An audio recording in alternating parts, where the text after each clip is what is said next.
유럽연합의 규약에 마스트리트 조약이 있죠. 그건 뭡니까? 재정 적자 비율을 3%를 넘으면 안 된다. 프랑스는 거의 재정 규약을 지키지 않고 있죠. 프랑스 보면은 이 굉장히 큰 정부예요. 이렇게 정부 수입이 50%를 넘고 프랑스 재정의 핵심 포인트는 이 사회보장 제도의 개혁이에요. 적자를 낸 그 이유는 뭡니까? 프랑스 정치권의 문제죠. 정치권의 문제. 정치권의 경제 운용에 대한 규율의 문제예요. 도덕적 해이를 얼마만큼 방지하느냐에 대한 그 제도적인 장치가 있느냐 없느냐의 문제예요. 독일은 그런 장치가 명확하게 법제화되어 있는 반면에 프랑스나 영국은 없다 이거예요. 프랑스 정치권이나 영국 정치권, 독일 정치권이 뭐가 다르냐 이거예요. 프랑스나 영국의 정치인들은 다 능력이 독일 정치인들보다 못하냐, 모자라냐 이거예요. 그렇지는 않을 거라 이거예요. 한국도 마찬가지죠. 일본도 마찬가지고.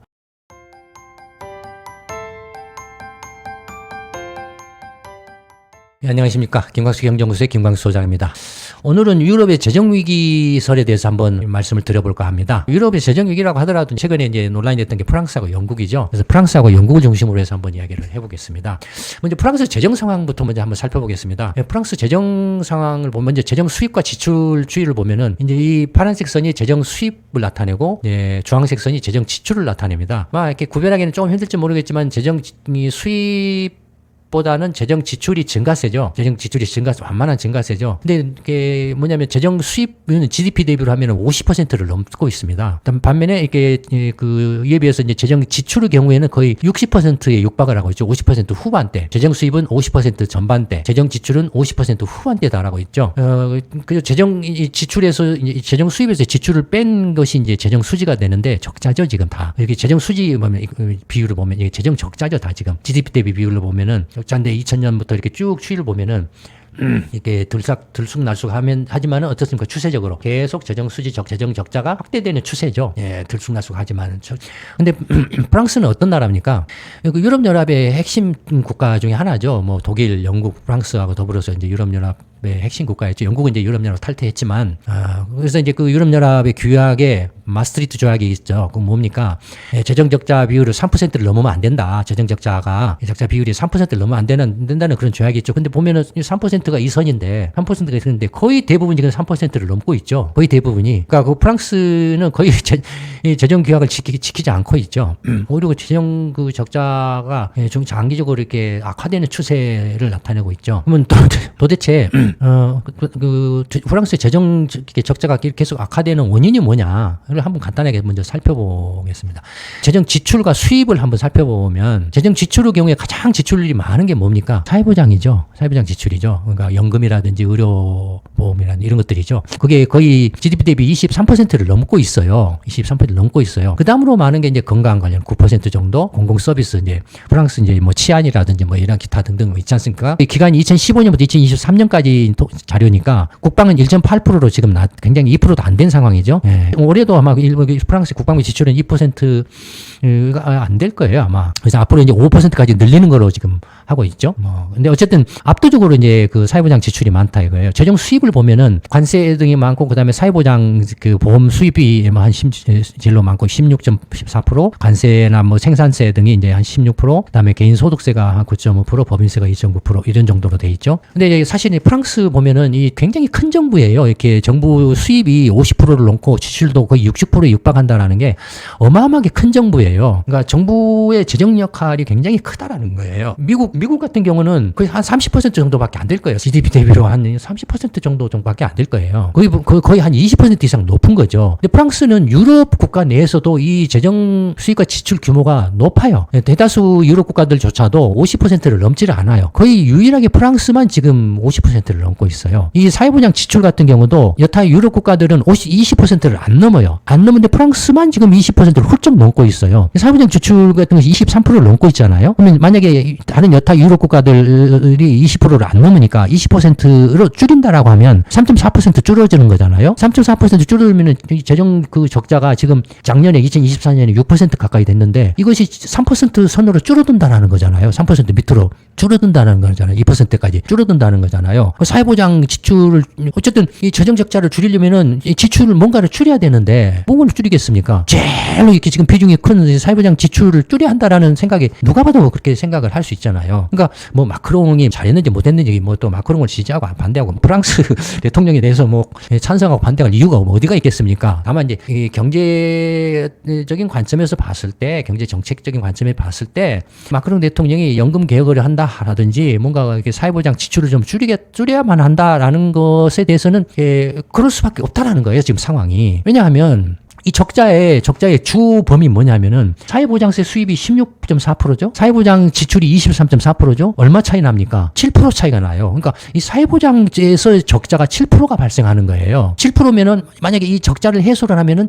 뭡니까? 프랑스는 재정 수지가 거의 0%거나 흑자예요. 이 불균형을 해소를 하면은 사회보장 관련해서. 그러니까 프랑스 재정의 핵심 포인트는 뭐 재정의 불균형의 핵심 포인트는 이 사회보장 제도의 개혁이에요. 거기에 대해서 이제 프랑스 국민들이 굉장히 맹렬하게 반발을 하고 있죠. 반발하는 이유는 이제 뭐 이렇게 여러 가지가 있을 수 있는데 지금 프랑스 경제가 굉장히 안 좋은데 오랫동안 이렇게 안 좋은 상황이 있고 뭐 이렇게 월급도 안 늘어나는 곳인데다가 물가는 폭등을 하고 있고 한데 거기에다가 이제 뭐 그나마 이렇게 이제 은퇴해가지고 받는 연금도 깎네 또 뭐 연금 보험료는 또 올리네 뭐 이런저런 소리를 하고 그다음에 뭐 이렇게 하니까 뭐 뒤집어지잖아요. 어떤 프랑스 국민 입장에서도 충분히 납득이 이해를 하죠. 문제는 뭡니까? 이 적자를 낸 그 이유는 뭡니까? 프랑스 정치권의 문제죠. 정치권의 문제. 이 프랑스 정치권이 여든 야든 누가 대통령이 됐든 뭐 그 관계없이 이 재정 규율을 안 지켰다라는 데 있어요. 재정 규약 마스트리트 조약에서 정한 규율을 이렇게 지키지 않았다라는 거예요. 어쨌든 간에 이렇게 엄격하게 경제가 좋든 나쁘든 간에 경제가 좋으면은 흑자가 나면은 빨리 그 이제 정부 채무를 줄이고 또 적자가 나면은 그건 이제 이렇게 좀 참고 다소 이렇게 충고 정상화 될 때까지 참고 그다음에 적자가 난 원인을 냉정하게 분석해가지고 그 적자를 해소할 수 있는 방향으로 어떤 뭔가 정책을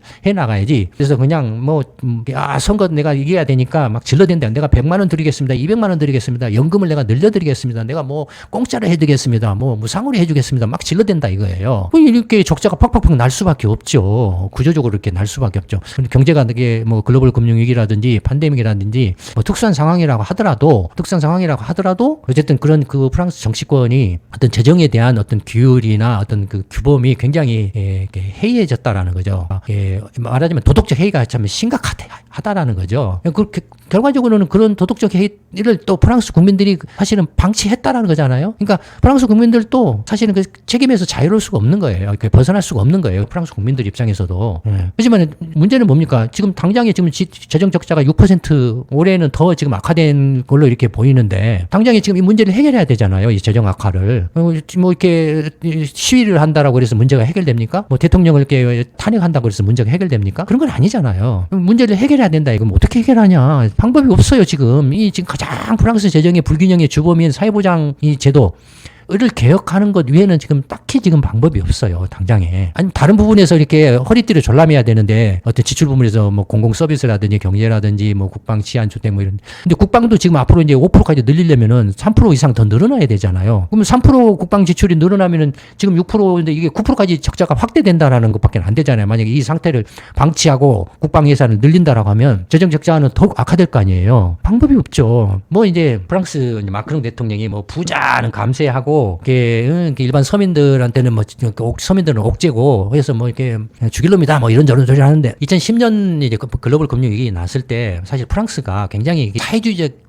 어떤 경제의 색채가 굉장히 강해요. 국가 통제가 강해요. 그러다 보니까 세금도 굉장히 빡셌어요. 세금도. 예를 들어서 이제 그 개인 그 고소득자라든지 부유층에 대한 그 세율도 한 40% 정도 됐는데 그 글로벌 금융위기 딱 터지고 나니까 그걸 최고 세율을 75%까지 팍 올렸어요. 그러면 75%를 여러분 생각을 해보죠. 아무리 고소득자고 부자라 하더라도 그 세율을 75%까지 때려버리면은 프랑스에 있겠습니까? 다 다른 나라로 가버리려고 하지? 그렇잖아요.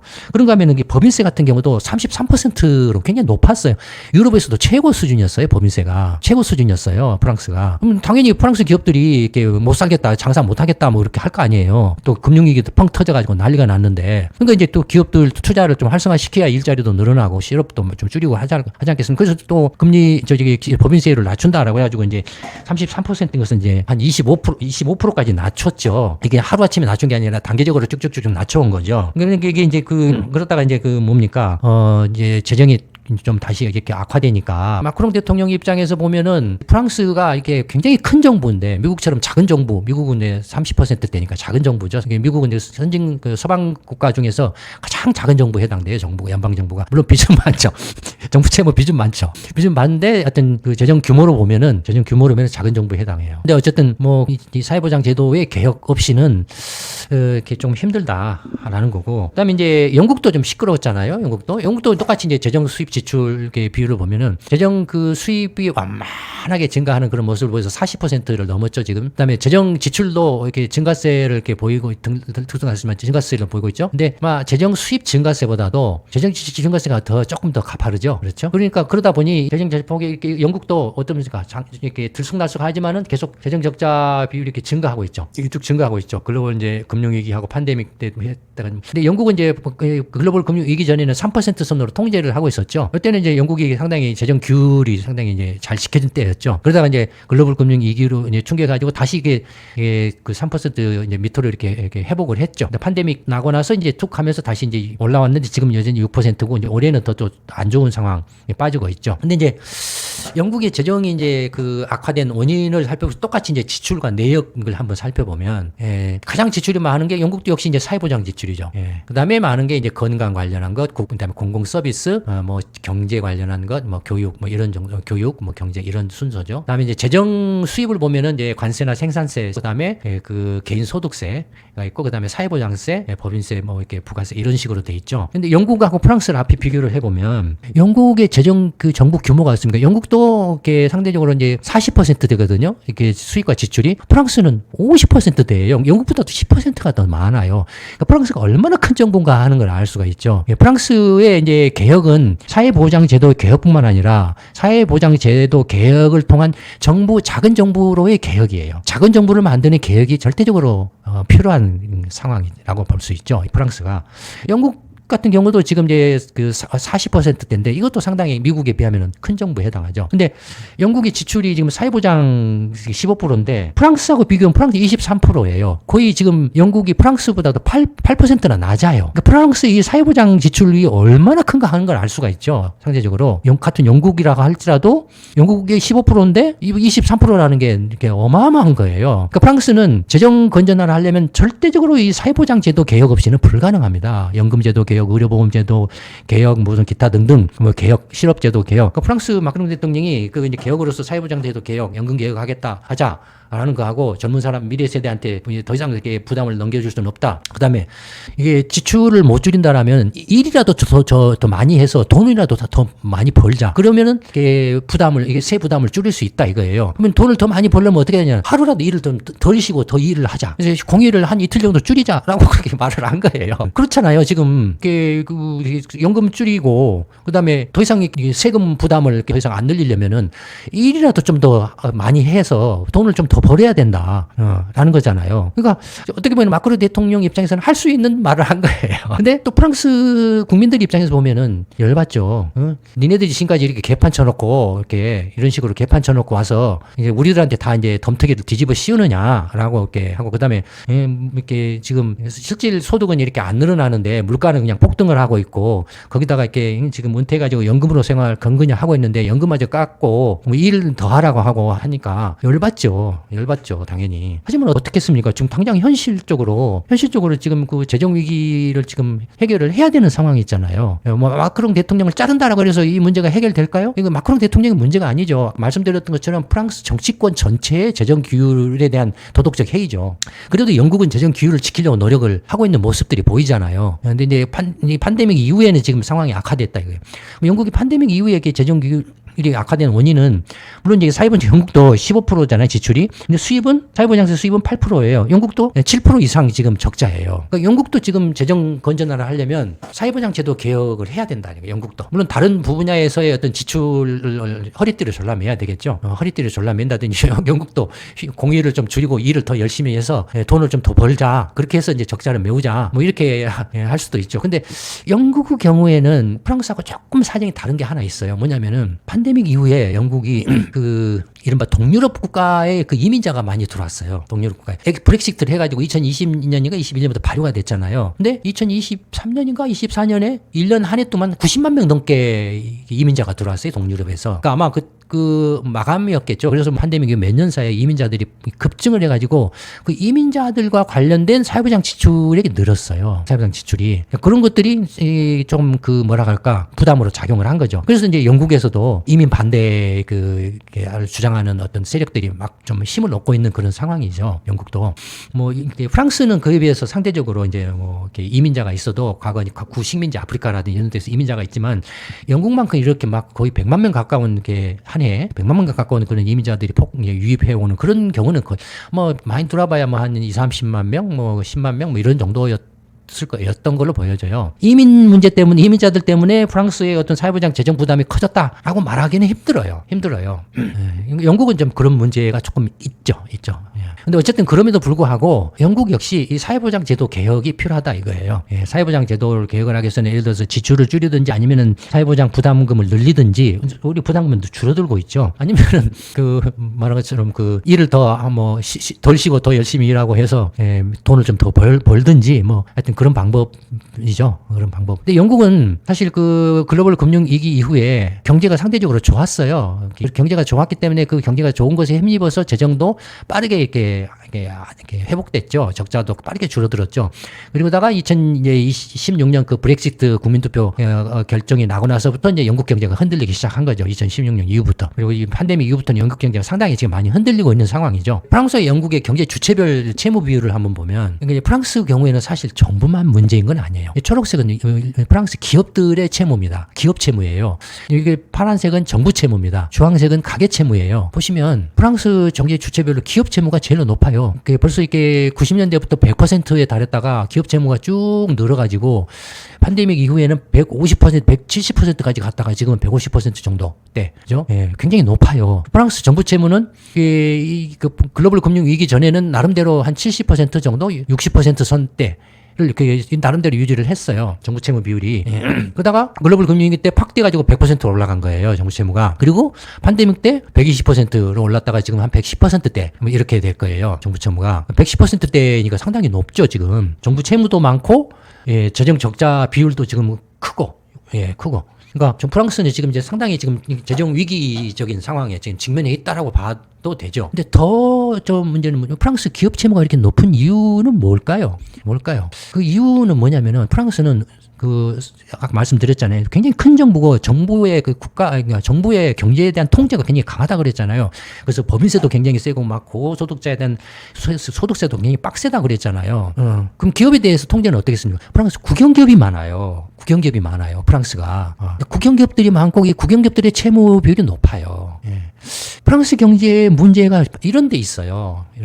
프랑스 기업들이 이제 시가총액을 보면 어떻습니까? 프랑스 기업이 시가총액 보면 한 상위 10위권 중에 한 5, 6개가 전부 브랜드들이에요. 뭐 에르메스라든지 뭐 그 루이비통 그 그룹이라든지 등등 해서 브랜드들이에요. 그다음에 있어봐야 이제 그 뭐 방산업체 하나 있고 그다음에 뭐 제약회사 하나 있고 그다음에 또 뭐 IT 기업 하나 있고 뭐 그런 정도일 거예요. 거의 그냥 브랜드들이에요. 그리고 프랑스는 어떻습니까? 경제가 한국의 6배예요. 이 프랑스 국토 면적이 6배니까 굉장히 크죠. 국토가 크다고 볼 수 있죠. 6배니까 크니까 거의 큰 국토니까 그래서 프랑스는 어떻습니까? 농업 강국이기도 하죠. 유럽의 그냥 농업 수출국이에요. 프랑스가 뭐 밀도 수출을 하고 그다음에 와인이라든지 여러 가지 농작물 같은 것을 농산품을 많이 이제 생산해서 수출을 하고 그래서 농업 강국이기도 하고 그다음에 어쨌든간에 브랜드 강국이에요. 그러니까 근데 에르메스 같은 경우는 거의 그 시가총액이 한 삼성전자의 절반 넘을 정도. 이 브랜드가 어마어마해요. 프랑스가 제조업이 좀 약화됐다라고 하지만 프랑스 나름대로의 또 경제적인 어떤 강점이나 구조적인 어떤 특징들이 있어요. 그러니까 뭐 제조업이 약화됐다라고 해서 그것이 프랑스 경제의 취약점이냐라고 말하기는 힘들어요. 서로의 비교 우위들이 있기 때문에. 그러니까 뭐 프랑스는 세계 최고의 브랜드 국가잖아요.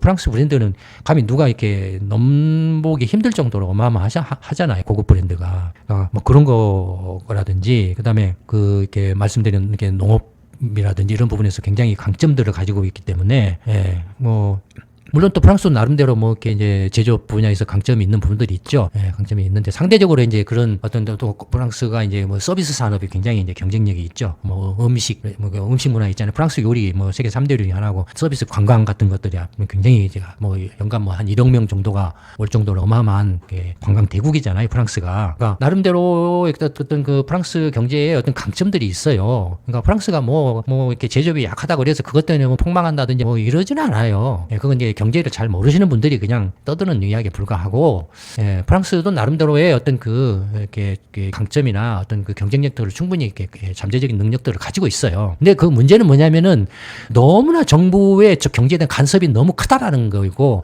그런 간섭이 큰데 문제는 그 간섭이 큰 가운데서 정치권의 이른바 도덕적 해이, 재정에 대한 도덕적 해이가 너무 크다라는 거예요. 예, 방만하다라는 거예요. 규율을 지키지 않는다라는 것이 굉장히 심각한 문제라는 거죠. 그것이. 그러니까 그 부분들을 그러니까 프랑스 경제를 회생시키기 위해서는 뭐가 절대적으로 중요하냐? 정치 개혁이 절대적으로 중요하다 이거예요. 그런 점에서 정치 개혁 없이는 프랑스 경제 개혁도 없다.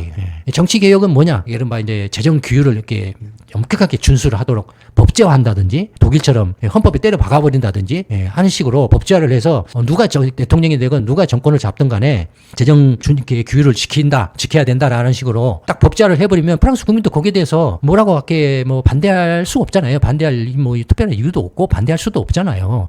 아니 나라 재정을 건전하게 유지를 하자는데 그걸 왜 반대를 합니까? 반대할 이유가 없잖아요. 그래서 뭐 사회보장세를 내가 연금 늘려다오, 뭐 우리 뭘 공짜로 해다오, 뭐 실업수당 늘려다오, 뭐 이렇게 나 더 쉬게 해다오 이렇게 할 수가 없잖아요. 법으로 이렇게 막아버리면 딱 고정시켜버리면 법제화를 해버리면 정치권도 이제 하기 편하잖아요. 나는 법에 따라서 그렇게 정책을 한다 할 수밖에 없다라고 하면은 되잖아요. 그러니까 그런 어떤 그 경제 운영, 경제 정책에 대한 규율을 이렇게 정치권들이 프랑스 정치인들이 여든 야든 뭐 진보든 보수든 뭐 극우든 극자든 관계없이 그런 어떤 경제 정책, 경제 운영에 대한 규율을 안 지키고 있다라는 거예요. 그게 너무 방만하고 도덕적 해이가 심각하다라는 것이 문제라는 거예요. 그런 것을 해결하지 않는 한 프랑스 경제도 조금 힘들 수밖에 없다라고 저는 보고 있습니다. 마찬가지로 영국의 경우를 보면은 프랑스보다는 훨씬 낫죠, 상황이. 영국의 경우에는 이제 정부 채무가 가장 많죠. 프랑스는 기업 채무, 정부 채무, 가계 채무. 가계는 지금 채무가 적잖아요. 그러니까 가계가 어느 정도 부담할 여력이 있다 이거예요. 근데 세대 간의 문제죠, 프랑스는. 그러니까 젊은 세대와 이제 이른바 어느 정도 저축을 해둔 세대, 중장년 세대들은 어느 정도 여력이 된다 이거예요. 그러니까 그 세대들, 젊은 세대들이야 지금 이제 뭐 돈을 벌어서 저축을 해야 되는데 집값 올라, 물가 폭등했어. 돈 벌기는 힘들어. 그러니까 불만이 폭발할 수밖에 없잖아요. 그러니까 그런 어떤 세대 간의 문제도 겹쳐 있죠, 프랑스 같은 경우는. 근데 영국 같은 경우를 보면은 이제 정부 채무가 상당히 50%로 이렇게 안정됐다가 글로벌 금융 위기 때 이제 그 경제가 좋은 상황에서 이제 재정 동원을 굉장히 많이를 했죠. 뭐 그래서 뭐 경제가 좋아진 요인도 있지만 GDP 대비 100%를 넘어서 이렇게 늘어났죠. 브렉시트 이후에는 이제 막 폭등을 해가지고 150% 육박할 정도, 판데믹 때는. 그랬다가 이제 2022년에 이제부터 이렇게 쭉 떨어져가지고 거의 80%대까지 떨어진 상태죠. 정부 채무 면에서 보면은. 그러니까 영국은 나름대로 이제 뭐라 할까요? 위기적인 정부 채무 면에서 보면 위기 상황, 빨간불 벗어난 상태죠. 이제 빨간 등이 정부 가계 주체별로 채무 부담이라는 면에서 보면은 기업의 부담 여력이 있다 이거예요. 기업에 영국은. 그다음에 가계도 어느 정도 부담할 여력이 있다 이거예요. 그러니까 그런 것들을 조금 감안해서 어떤 그 재정 계획이라든지 어떤 그 경제 개혁을 추진할 필요가 있다 이거예요. 또 이제 비교를 위해서 독일을 이렇게 보면은 독일의 경우에는 보시면은 가계는 뭐 완전히 50%, 그다음에 정부 채무도 거의 뭐 조금 그 글로벌 금융 위기 때 이게 뭐 60%선 50%대에서 이제 한 80%까지 올랐다가 지금 다시 60% 50%대로 떨어진 상황이죠. 팬데믹 때 조금 올랐다가 다시 떨어진 상태죠. 독일 같은 경우는 어떻습니까? 독일 정권이 계속 바뀌고 있음에도 불구하고 정부 채무 비율이 굉장히 안정적으로 이렇게 유지되고 있죠. 이건 뭡니까? 독일의 정치권의 재정에 대한 규율이 엄격하게 지켜지고 있다는 거죠. 그렇잖아요. 프랑스나 영국하고나 다른 나라하고는 달리 독일은 굉장히 엄격하게 지켜지고 있다는 거죠. 왜 이렇게 독일의 경우는 엄격하게 지켜지고 있을까요? 앞서도 말씀드렸지만 독일은 헌법에다가 때려 박아버렸어요. 그냥 재정 건전함 조항을 때려 박아버렸어요. 그러니 누가 총리가 되고 누가 어느 당이 정권을 잡아도 그 헌법에서 때려 박은 그 재정 건전화 규율을 지킬 수밖에 없어요. 그러니까 당연히 재정이 안정적으로 건전하게 유지될 수밖에 없죠. 그다음에 그러니까 프랑스하고 영국하고 독일하고 뭐가 다르냐 이거예요. 사실 물론 이제 산업 구조가 다르죠. 뭐 프랑스는 이제 농업 공급하고 이렇게 서비스업이 좀 이렇게 굉장히 발달해 있고, 영국 같은 경우도 이제 서비스업이 굉장히 이렇게 상대적으로 발달해, 서비스업과 금융업이 굉장히 발달해 있는 반면에 독일은 이제 제조업이 발달해 있잖아요. 나름대로 제조업이 발달해 있는데 산업 구조가 다르다라고는 해도 재정이라는 면에서는 정부 경제 정책 운용이라는 면에서는 차이가 없어요. 똑같아요. 금융 정책과 재정 정책을 어떻게 운용하느냐라는 재정이라는 면에서는 그 정책 운용이라는 면에서는 같아요. 차이점이 있다면은 정치권의 규율 문제예요. 정치권의 재정에 대한 어떤 또는 경제 정책 또는 경제 운용에 대한 규율의 문제예요. 도덕적 해이를 얼마만큼 이렇게 방지하느냐에 대한 그 제도적인 장치가 있느냐 없느냐의 문제예요. 독일은 그런 장치가 명확하게 법제화되어 있는 반면에 프랑스나 영국은 없다 이거예요. 그러다 보니까는 그냥 누가 총리가 되거나 대통령이 되고 집권당이 되면 막 선심성으로 질러댄다 이거예요. 나중에는 나 몰라라 한다 이거 문제가 터지면은 내가 그냥 물러나면 그만이다. 물러난다고 해서 문제가 해결됐나요? 그건 아니잖아요. 근데 독일 같은 경우는 또 이렇게 가계도 굉장히 그리고 기업도 상대적으로 지금 건전한 상태이죠. 재무가 높지 않죠. 독일 가계 같은 경우도 독일 집값이 엄청나게 뛰었다가 지금 이제 팬데믹 이후에 집값 거품이 꺼지고 있죠. 독일 같은 경우에 지금 아마 고점 대비 한 15% 정도 집값이 떨어졌을 거예요. 독일이. 근데 뭐 어쨌든 독일 같은 경우도 그 아프리카 그 난민들을 많이 받아들였잖아요. 독일은 이제 일찍부터 고령화 돼가지고 이민들을 많이 받아들였잖아요. 그러니까 그런 이제 그 뭐라 할까요? 그럼에도 불구하고 독일은 나름대로 상당히 그 건전한 재정을 유지를 하고 있다 이거예요. 그러니까 이런 것들이 프랑스 정치권이나 영국 정치권, 독일 정치권이 뭐가 다르냐 이거예요. 능력이 모자란 사람들이냐 이거예요. 프랑스나 영국 정치인들은 다 능력이 독일 정치인들보다 못하냐, 모자라냐 이거예요. 그렇지는 않을 거라 이거예요.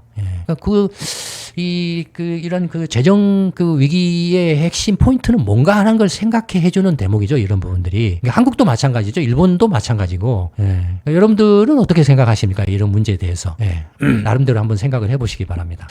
오늘 이제 그 유럽의 재정 위기, 특히 프랑스와 영국의 재정 위기 설에 관해서 한번 말씀을 드려봤습니다. 오늘 말씀 이걸로 마치도록 하겠습니다. 감사합니다.